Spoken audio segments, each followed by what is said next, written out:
Local news for Monday the 16th of October.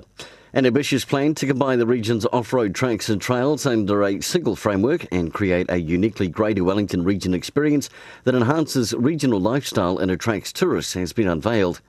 The regional trails framework, supported by all local authorities, will drive a coordinated approach to planning, developing and managing a regional trails network. And Masterton has won the Keep New Zealand Beautiful Award for New Zealand's most beautiful city, beating out the likes of Napier and Tauranga. Greytown is now also officially New Zealand's most beautiful town.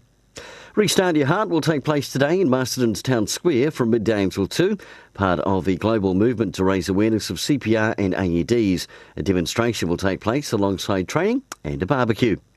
And in sport, the Ferries Wairarapa Bush have finished their season sadly with a loss, down 19-14 at half-time. The West Coasters have booked the Lahore Cup home semi, beating Wairarapa Bush 36-26. However, the home side, the Mighty Bush, scored on the final whistle. For local news and sport, I'm Brent Gare.